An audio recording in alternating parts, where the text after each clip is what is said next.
el apóstol Pablo a la iglesia en Filipos. Escuche por favor, a la iglesia en Filipos.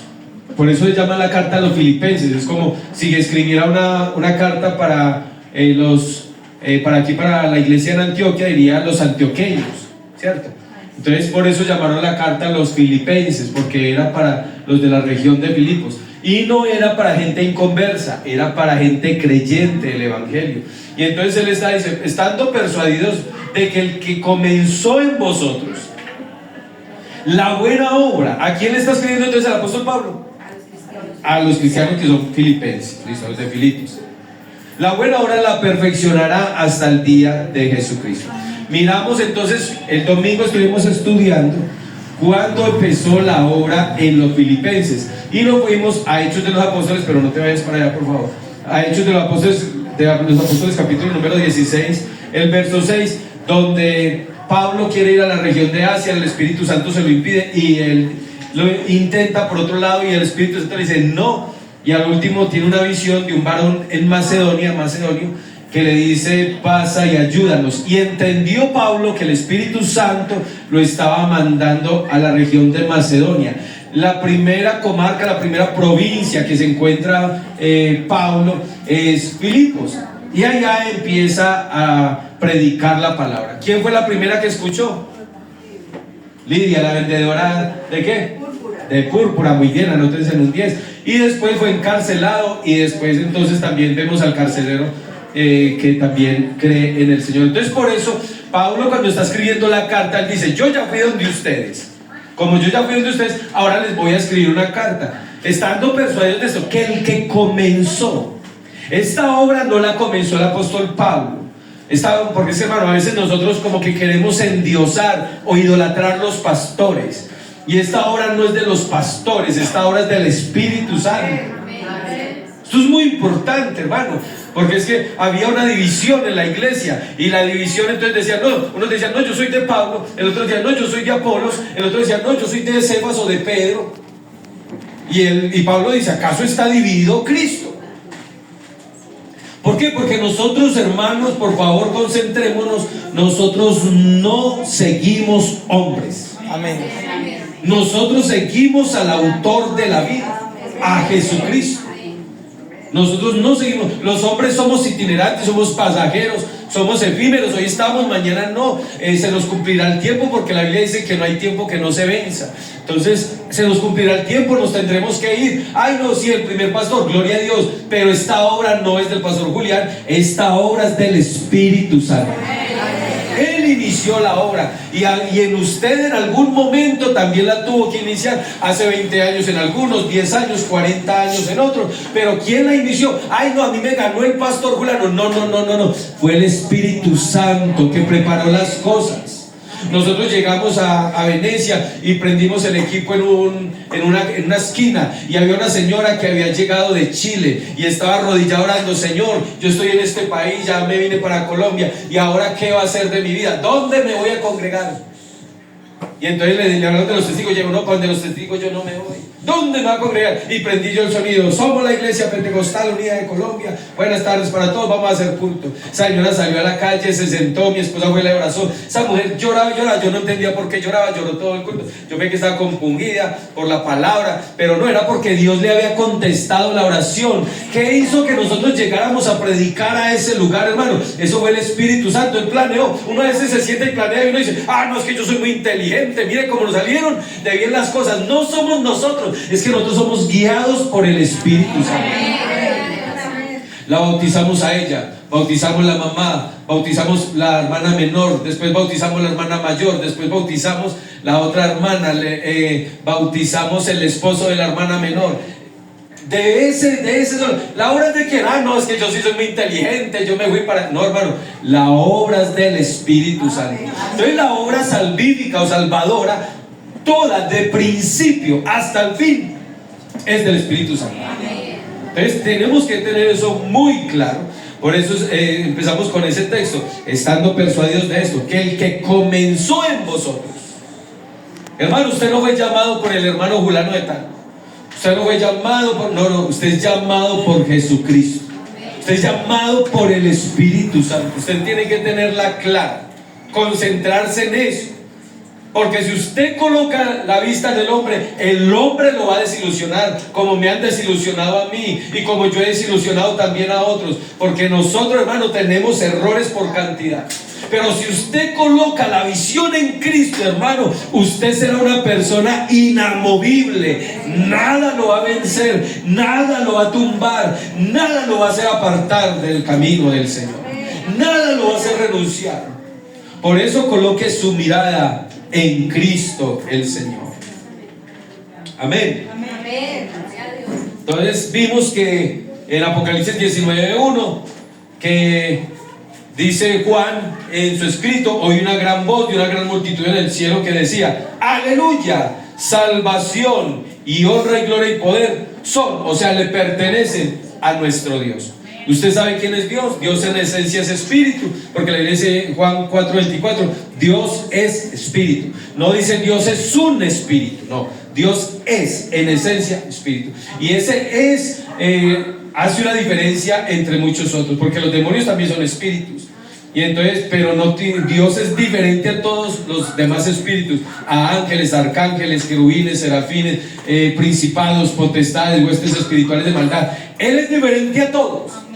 Por eso la Biblia dice: Dios es espíritu. Y también dice que este Dios, que es espíritu, es en esencia santo. Por eso sabemos que Él es el Espíritu Santo. No es la tercera persona de la Trinidad, no, Señor. Dios es espíritu y Él es el Espíritu Santo. Eso tiene que quedar muy claro. Romanos 10:9 dice que Jesús es el Señor. Oiga, y en Apocalipsis dice que Él es el Rey de Reyes, Señor de señores. No dice Jesús es un Señor, no, Él es el Señor. Amén, amén. Y eso es muy importante, que diga que Jesús es el Señor, porque también lo está separando de todos los demás señores. No hay otro como Él. ¿Quién es el Señor? Jesús, dice Romanos 10:9. Pero en 2 Corintios 3:17 dice que el Señor es el Espíritu Santo. Entonces, si usted me los intenta dividir, le está quitando poder a Dios. La Biblia dice en 1 Timoteo, Juliana, 1 Timoteo 3:16, Dios sabe para dónde va este mensaje. En 1 Timoteo 3:16 dice: Dios, no hay discusión, Dios se manifestó en carne. ¿Cuál Dios? El Padre, el Hijo, el Espíritu Santo. ¿Cuál Dios? El único que hay. ¿Cuántos dioses hay? El único Dios. Y dice indiscutible. Esto no es para discutirlo, es para creerlo. Indiscutiblemente grande es el misterio de la piedad. ¿Cuál es el misterio de la piedad? Y ahí dice bien clarito: Dios fue manifestado en carne. ¿Quién se manifestó en carne? Dios. Y hay unos testigos de que Dios, mírenme acá por favor, gracias, ese es un primo que me vino a visitar, mírenme acá, gracias, ahorita le miran la foto y si quieren le damos la vueltita. Entonces, Dios, esto es que, hermano, la palabra, no se me distraiga de la palabra. Entonces, Dios fue manifestado en carne. ¿Quién se manifestó en carne? Dios.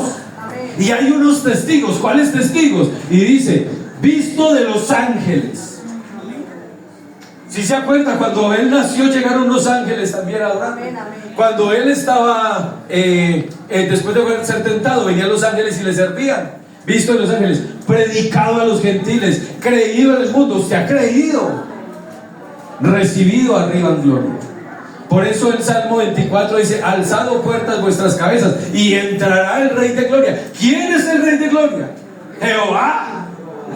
¿Y dónde había salido? Pues se había manifestado en carne y ascendió a los mismos cielos. Amén, amén. Amén. Entonces toda la obra salvífica, de principio a fin, es del Espíritu Santo. Y estábamos mirando también cuándo comienza la obra del Espíritu Santo. Hermano, vea, esto es importantísimo. ¿Cuándo comienza la obra del Espíritu Santo? Porque algunos dicen: no, cuando yo escucho la palabra, cuando yo oigo la palabra. Pero la verdad es que antes de que usted escuche, doña Mónica, antes de que usted escuchara la palabra, ya el Señor tenía un plan de salvación con usted. Porque mire que en Macedonia no habían escuchado la palabra y Dios ya estaba llamando a Pablo. Y le dijo, váyase, y él entendió que era por el Espíritu que tenía. Entonces, todo en la obra del Espíritu Santo es un proceso. Usted todavía está siendo perfeccionado. Amén. Y vimos Juan capítulo número 16. Y ahí fue donde terminamos y vamos a continuar estos otros 15 minuticos, 20 minuticos. Juan 16, 8 al 11 dice: y cuando Él venga, hablando del Espíritu Santo, convencerá al mundo de pecado, de justicia y juicio. De pecado, por cuanto no cree en mí. Y el domingo sacamos una conclusión que me pareció muy importante y es importante traerla a colación en esta hora. Que el mayor pecado es no creer en Cristo. Los demás se desprenden, hermano.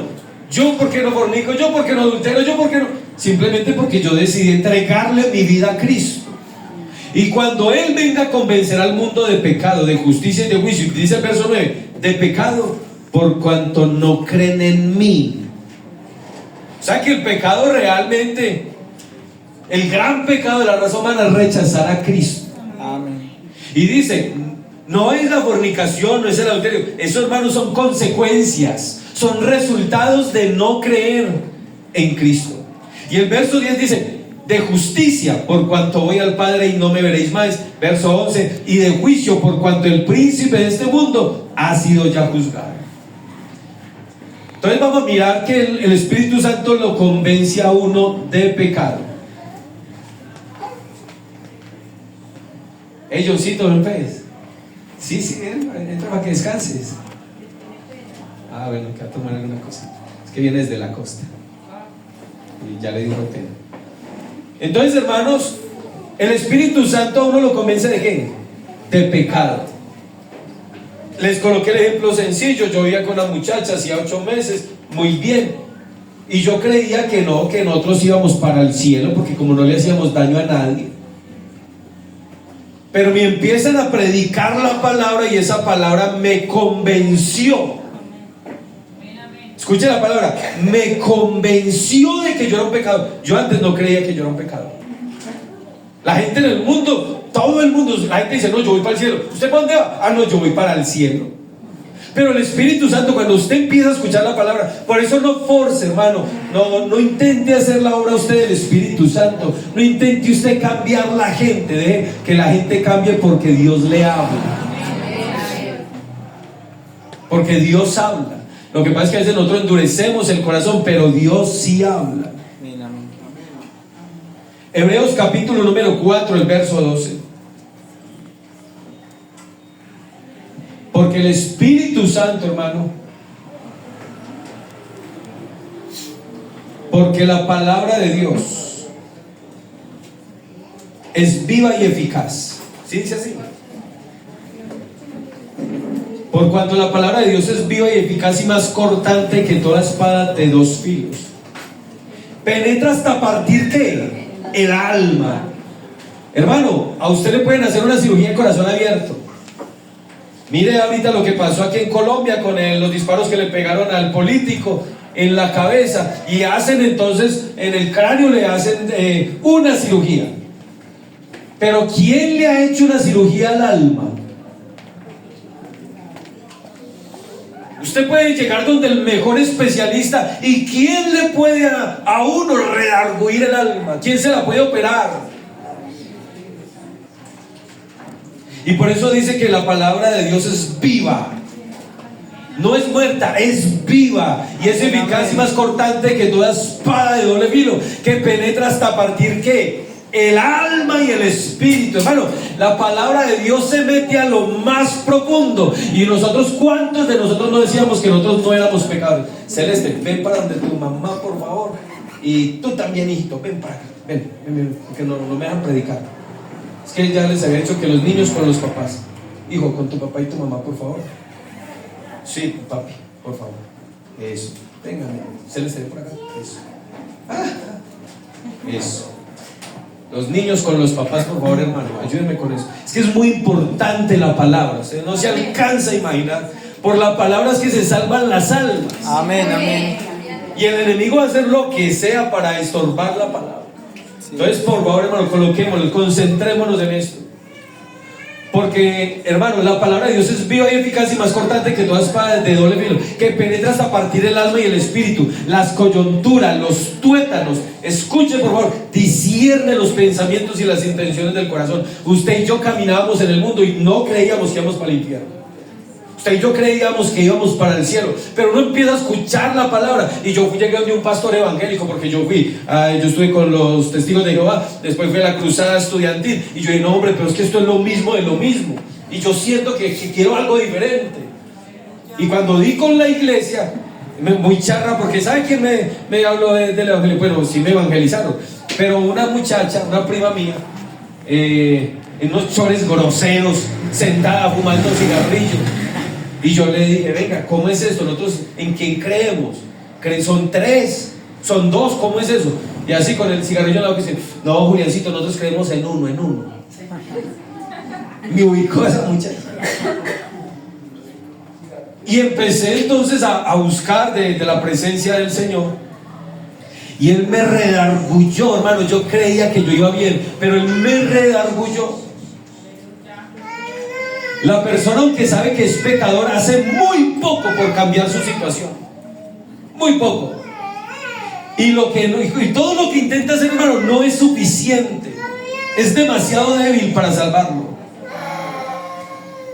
Y por lo general el pecador lo que hace es defender, minimizar el pecado, decir, no es para tanto, no hay que ser tan fanáticos.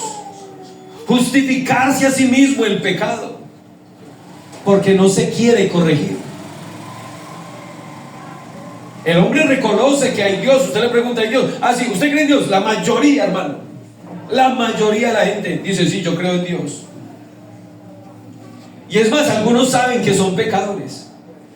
Pero hermano, la convicción, porque si la palabra convicción es convencer, que yo pueda decir, estoy convencido. Entonces yo llego del pastor y le necesito que me bautice, porque yo dije, si me matan, me condeno. Si me accidento y me muero, me condeno. ¿A mí quién me dijo que me iba a condenar? Hermano, es el Espíritu Santo a través de la palabra, porque la palabra de Dios es viva y eficaz y más cortante que toda espada de doble filo. Penetra hasta partir ¿qué? El alma y el espíritu. Hermano, tuétanos, coyunturas, se mete a lo más profundo y discierne, sabe cuál es mi pensamiento. Miren lo que dice Hechos de los Apóstoles, capítulo número 12, el verso 37. Lo que hace la predicación. Por eso, hermano, es tan importante prestarle atención a la predicación de la palabra. Amén, amén. A los amigos les invitamos en el nombre de Jesús que no se distraigan, escuchen la palabra y escúchenla con fe, que esta palabra va a cambiar su alma, va a cambiar su vida, lo va a cambiar a usted de posición, de irse para el infierno para quedarse en el reino de los cielos.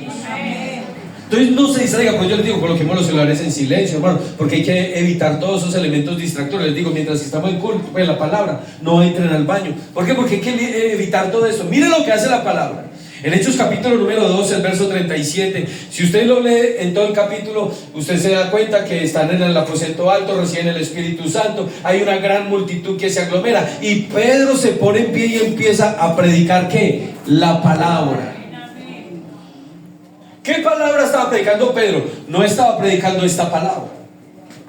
Esta palabra no era todo lo que era el Antiguo Testamento, porque esto apenas se estaba desarrollando el Nuevo. Y empezó desde el profeta Joel. Y esto es lo que dijo el profeta Joel, la palabra. Empezó a predicar la palabra. Y cuando ellos escucharon la palabra, dice, al oír esto, ¿al oír qué? Al oír la palabra, se compungieron de corazón. Y dijeron a Pedro y a los otros apóstoles, varones hermanos, ¿qué haremos? ¿Cómo fue el trabajo con usted, hermano? A usted le predicaron la palabra y usted terminó diciendo, pastor, ¿qué debo de hacer para ser salvo? ¿Sí o no? Aquí los que estamos, la mayoría, hemos sido bautizados. ¿Por qué? Porque encontramos eso en la palabra. Y dijo, ¿qué haremos? Y Pedro les dijo, arrepentidos y bautícese cada uno de vosotros. ¿En qué nombre? En el nombre de Jesús. ¿Para qué? Para el perdón de los pecados. y recibiréis el don del Espíritu Santo. O sea, usted tiene un mal, es un pecador. Y ahora entonces, ¿qué voy a hacer? Porque ya lo entendí por la palabra. Arrepiéntase. O sea, ¿qué haremos? O sea, cuando el Espíritu Santo me redarguye, yo quiero resarcir, quiero enmendar el error. Cuando yo empecé en el Evangelio, y entonces como yo me tomaba unas cositas que no eran mías, y también hice muchas cosas malas, empecé a llamar a la gente a pedir perdón de todo lo malo, porque uno quiere resarcir. Cuando usted es convencido por el Evangelio, hermano, alguien que dice, no, yo sí creo y yo me quiero hacer bautizar y estoy arrepentido, pastor, pero usted no quiere resarcir, usted no quiere pagar. Zaqueo, bájate de ahí, así se acuerdan de Zaqueo. Y cuando Zaqueo estaba allá, se sintió redarguido por la palabra. ¿Y qué le dijo a Jesús? Le digo, bueno, le va a dar hasta la mitad los bienes, pues, si quiere. Y a los que les he robado, los he defraudado, los voy a devolver cuadruplicado. Porque cuando a usted lo redarguye la palabra, usted quiere resarcir, usted quiere hacer algo. Amén, amén. Pero no, me quedo fresco, no, ya, el Señor me perdonó. No, hermano, eso no es así. Cuando usted es redarguido por el Espíritu Santo, usted llama a su hijo, llama a su hija, llama a su esposo, llama a su esposa y pide perdón. Digo, me redarguye la palabra, perdóneme, porque usted quiere estar en paz con todo el mundo. Usted no quiere tener enemigos. Y a veces usted es el agredido, no usted el agresor, usted es el agredido y usted termina pidiendo perdón y usted fue la persona agredida, no el agresor. ¿Pero por qué? Porque usted siente que quiere estar en paz con Dios. ¿Quién hace eso? La palabra, hermano. Porque el ser humano es un orgulloso. Nosotros como seres humanos no queremos pedir perdón. El orgullo no nos permite doblegarnos. Queremos tener la razón. Pero lo que hace la palabra es que penetra hasta lo más profundo de nosotros y nos discierne la intención del corazón. Y el designio del hombre era continuamente hacer el mal. Pero cuando se mete la palabra, no dice, no, Señor, yo no puedo pensar así, yo tengo que ser bueno. Oiga lo que hace la palabra. Pero está en la obra del Espíritu Santo. En Hechos capítulo número 16, el verso 30 dice, y sacándole les dijo, señores, ¿qué debo de hacer? Porque Pablo allá en Filipenses, porque él está ahí en Filipos, en Hechos 16, está el carcelero. Y entonces dice que los habían azotado, los habían metido a lo más profundo de la cárcel. Y ahí empezaron a cantar himnos al Señor. O sea, empezaron a cantar salmos al Señor. Y él dice, los presos los oían. ¿Qué eran los salmos? Era la palabra de Dios cantada. Salmo 63, ¿qué dice? Dios, Dios mío eres tú, de madrugada te buscaré. Dios, Dios mío eres tú, de madrugada te buscaré. Mi alma tiene sed de ti y mi carne te anhela, en tierra seca y árida, donde aguas no hay. El Salmo 23, como dice, el Señor es mi pastor. Entonces ellos empezaron a cantar la palabra y eso convenció al carcelero. Yo estaba una vez en un supermercado, porque yo creo que Nancy me escucha aquí que yo grito como loco cantando, esta muchacha también, y estaba en un supermercado y yo empecé a cantar, hermano, en el supermercado, me olvidé dónde estaba, y yo empecé a cantar, cuando se asomó un muchacho por ahí así, chum, se asomó y volvió y se metió, y cuando yo lo miro estaba llorando, y yo le dije, ¿por qué está llorando? Y yo, no sé, es que usted cuando canta, yo siento una cosa, y no es que tenga una super voz, no, es que es la palabra cantada, que estaba redarguyendo ese muchacho. ¿Y sabe dónde terminó ese muchacho? Él también terminó siendo cantante en la iglesia y bautizado en el nombre de Jesús. Pues entonces Pablo estaba allá y empezó a cantar, hermano. Por eso no maldiga, más bien cántele al Señor. Cuando usted está en el momento de la prueba, alabe el nombre de Jesús. Claro, el enemigo, Dios permite que el enemigo nos pruebe y que nuestra vida a veces sea golpeada y que a veces seamos humillados y llega una cosa y la otra, y es como que el enemigo tapándonos la boca para que nosotros solamente maldigamos, hermano. Pero no haga eso, hermano. En el momento de la prueba, cántele al Señor, porque la Biblia dice que Pablo estaba en lo más profundo de la cárcel, lo habían metido en lo más profundo, lo habían azotado, les habían quitado las ropas, y la Biblia dice los habían azotado mucho con vara, o sea, les dieron duro, y ellos hubieran podido estar allá. No, nosotros que predicando el evangelio, quedémonos callados, qué bobada soy de ser pastor o de ser misionero, de ser apóstol, tanto que me dan y no quiero más, y solamente algo. No, pero él no se dejó llenar de eso, él empezó a alabar al Señor y empezó a glorificar al Señor, tanto que los presos los oían, y dice la palabra del Señor que inmediatamente empezó a temblar la tierra, se abrió inmediatamente la cárcel y los presos salieron, pero ninguno se fue, y el carcelero dijo: ay, Dios mío, sacándole, les dijo: señores, ¿qué tengo que hacer para ser salvo? Porque esta obra es del Espíritu Santo, esta obra no es de hombre alguno. Aplauda la presencia de Dios esta noche. El Espíritu Santo me convence que yo soy un pecador. El Espíritu Santo me habla allá donde tu esposo no te ve, donde tu esposa no te ve, allá donde te metes, donde tu mamá no te puede ver, allá, hasta allá, donde lo que nadie sabe, el Espíritu Santo sí lo sabe. Y cuando se predica la palabra, te desnuda el corazón, pero no para avergonzarte, sino que ese dolor es para arrepentimiento, para que tú digas: Señor, perdóname, porque Dios no te quiere condenar, Dios quiere que el pecador se arrepienta y tenga vida eterna. Ese es mi Cristo, por eso murió en la cruz del Calvario. Me llama la atención el texto de Juan, capítulo número 16, el verso 9. Dice: cuando Él venga, convencerá al mundo de pecado, de justicia y de juicio. Y da la explicación en el verso 9 de pecado: por cuanto no creen en mí. El problema, hermano, no es otra cosa sino no creer en Cristo. Y en Cristo no se puede creer a mi manera, en Cristo no se puede creer como a mí me parece, no se puede creer en el Cristo histórico, no, se tiene que creer en el Cristo vivo. El que está con nosotros esta noche es Jesucristo. Yo tengo que creer que Él resucitó, porque eso es lo que dice la palabra. De pecado por cuanto no creen en mí. Y en Juan capítulo número 8, el verso 21, otra vez les dijo Jesús: yo me voy y me buscaréis, pero en vuestros pecados moriréis. A donde yo voy, vosotros no podéis venir. Y ellos dijeron: ¿qué? ¿Se va a quitar la vida? No le entendemos. Y en Juan 8:24 dice: porque acusó a los judíos por no creer en Él. Y dice: por eso os dije que moriréis en vuestros pecados, porque ustedes no creen que yo soy.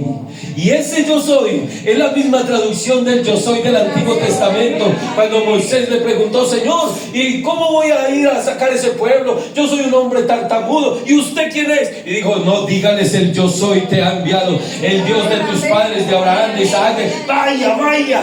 ¿Por qué? Porque yo soy. Y ese mismo yo soy en la traducción le está diciendo: ustedes van a morir en sus pecados. ¿Por qué? Porque no creéis que yo soy.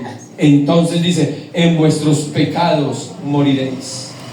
Mateo capítulo número 16, verso 14 al 16. Ellos dijeron unos, porque empezaron a decir: bueno, ¿y quién dice la gente que soy yo? Porque muchos los que han oído de Jesús, algunos que dicen: no, fue un gran líder, fue un hombre valeroso, fue un sufrido, fue el siervo sufriente, y bueno, muchas cosas. Pero ¿qué dice la Escritura? Entonces ellos dijeron, unos dicen que Juan el Bautista, porque ellos dijeron: ¿y quién dice la gente que soy yo? Y ellos empezaron, los discípulos empezaron a decir: dicen algunos que Juan el Bautista, otros dicen que Elías, otros que Jeremías, algunos de los profetas. Y él les dijo: bueno, ya no me interesa qué dicen ellos. Ahora les pregunto: ¿y ustedes qué dicen de mí? ¿Ustedes qué dicen de mí? Respondió Simón Pedro y le dijo: tú eres el Cristo. Amén. El Hijo del Dios viviente. La manifestación de Dios hecha carne se le conoce como Hijo de Dios. Juan capítulo número 1, si está la madre, para que nos demos cuenta que la manifestación de Dios hecha carne, ya vemos en 1 Timoteo 3:16 que Dios se hizo carne, que eso no tiene discusión. Y vamos a mirar en Juan 1:1, dice: en el principio era el verbo, y el verbo era con Dios. Entonces le dice: ay, si eran como dos. No. Y dice: y el verbo era Dios. Continuemos. Y dice, bueno, este era el principio con Dios. Continuemos. Todas las cosas por Él. ¿Por quién? Por el Verbo fueron hechas. Y sin Él, porque el Verbo es Dios, y sin Él, nada de lo que ha sido hecho fue hecho. En Él estaba la vida, y la vida era la luz de los hombres. La luz en las tinieblas resplandece, y las tinieblas no prevalecieron contra ella, contra la luz que es Cristo. Hubo un hombre enviado de Dios, se llamaba Juan el Bautista. Continuemos. Este vino por testimonio, para que diese testimonio. ¿Se acuerdan que le preguntaron a Juan, ¿y tú quién eres? Y Juan dijo, yo soy la voz de uno que clama en el desierto. Y en Isaías se dice, voz que clama en el desierto, preparad el camino. ¿A quién? A Jehová. ¿Y a quién le preparó entonces el camino? La voz del desierto, porque Juan era la voz en el desierto. Se lo preparó a Jesús. No son diferentes, son lo mismo. Este vino por testimonio, para que diese testimonio de la luz, a fin de que todos creyesen por Él. Amigo, hermano, crea que Jesucristo es el verdadero Dios y la vida eterna. No era Él, no era Juan la luz, sino para que diese testimonio de la luz. Aquella luz verdadera que alumbra a todo hombre venía a este mundo. Y dice, en el mundo estaba, y el mundo por Él. ¿Por quién? Por el Verbo, por Dios, y el mundo por Él fue hecho. Pero el mundo, ¿qué? No le conoció. Oiga, en el mundo estaba, y el mundo por Él fue hecho. El mundo no lo conoció. A lo suyo vino. ¿Qué era lo suyo? No los suyos. Lo suyo era venir a Israel, a salvar a Israel. Porque Jehová en Isaías dijo, oiga, ¿qué hago yo aquí? Mientras que mi pueblo es llevado y lo hacen aullar todo el tiempo. Por esta causa, yo mismo que hablo, dice Jehová, estaré presente. Y dice, a lo suyo vino aquí a salvar a su pueblo. Y los suyos, los de su pueblo, no le recibieron. Y dice, mas a todos los que le recibieron, a los que creen en su nombre, les dio el poder, el derecho, la autoridad de ser hechos hijos de Dios. Estos, dice la Biblia, los cuales no son engendrados de sangre, ni de voluntad de carne, ni de voluntad de varones, son los de hombres, sino de Dios. Continúa. Amén. Y aquel Verbo, ¿cuál Verbo? El Creador, la luz verdadera, el que hizo el mundo, estaba en el mundo por Él fue hecho, el mundo no le conoció. Aquel Verbo, ¿qué dice? ¿Qué dice? Se hizo carne. El Verbo, Dios, se hizo carne. Algunos dicen, no, la segunda persona. No, perdóneme, la Biblia no habla de segunda ni tercera persona. No habla. Pero sí dice que Dios se manifestó en carne, y a esa manifestación de Dios hecha carne se le conoció como Hijo de Dios. Y ocupó el rol de hijo, y como hijo oraba, y como hijo se cansaba, y como hijo le daba hambre. Pero como Dios todo lo sabía, como Dios perdonaba pecados, como Dios resucitaba a los muertos, porque era Dios manifestado. Y aquel Verbo, ¿cuál Verbo? Pues el único Verbo, el único Dios.